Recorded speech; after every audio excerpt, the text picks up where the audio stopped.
If someone offered you a shot of poison in a dirty black bottle and one in a pretty pink bottle wrapped in money, which one would you decide to take? Most people say they would choose the one in the pink bottle because of the way it is presented. But the truth is, it doesn't matter which one you decide to choose because poison is still poison no matter how pretty the delivery is. But this is something that we are often blindsided by because we focus on the packaging instead of the actual product and how it can harm us. But this is something that we need to take into consideration when making our everyday decisions in life, especially as young adults.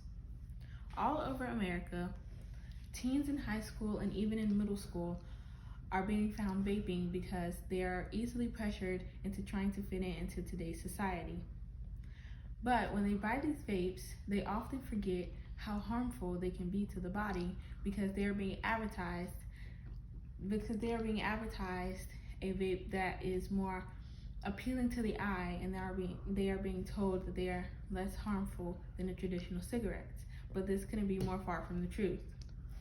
E-cigarettes, or as most people like to call them, vapes, Juuls, or puff bars, are something that I did a lot of research on a couple years ago when I first joined the Real Coast program at my high school to prevent Juuls and vapes into coming into the youth community, because I seen how it was affecting my friends, my family, and my peers around me.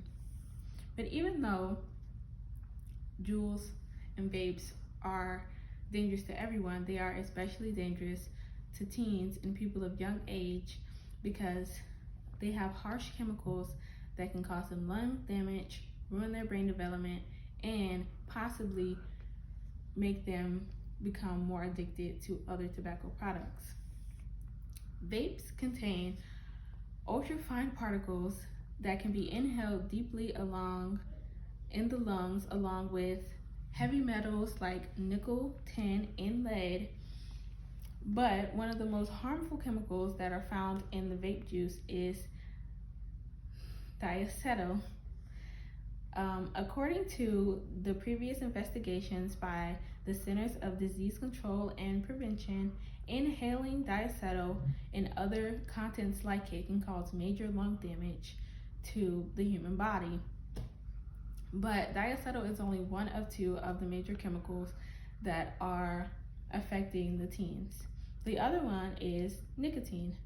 Nicotine is found in all vapes, even the ones that are saying that they are vape free. Studies have found that the e-cigarettes claiming to be nicotine free contain a small amount of nicotine still. Nicotine is highly addictive and can harm adolescent brain development. And this is very important, especially when it comes to the young people, because the human brain doesn't fully develop until about the age of 25. So inhaling so many toxins of this harmful product as a young adult can cause major damage to the brain, of course. Some of the damages it can cause is it can slow down the development of the brain. It can affect your memory, your concentration, how you learn, your self-control, and the impulse of decisions you make as an adult, your attention span, and your mood from day to day. But the worst of all, nicotine tricks the brain into becoming addicted to the vapes. And of course, kids are gonna say, oh, I've only done it once, I've only done it from here and there from time to time. But the thing is, even if you don't vape every day, you can still get addicted to the vapes because of the nicotine. The CDC and the FDA analyzed nationally representative data that shows that the percentage hopped in high schools from 9.6% to 38.9%, and in middle schools it went from 4.9% to 22.2% because the students are getting so addicted to these vapes.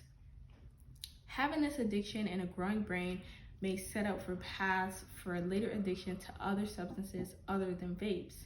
Studies have shown that vaping is the main cause for people to want to move on to other tobacco products. So this is why we must stop it before it starts, because no one wants to become addicted to something that can harm them or harm the people around them. Inhaling chemicals, ruining your brain development, and having an addiction is not worth one puff of smoke. So if you ever wanted to make a difference, even if it's a small one, I recommend educating the youth around you to help them create a better path for their life without the vape. Yay!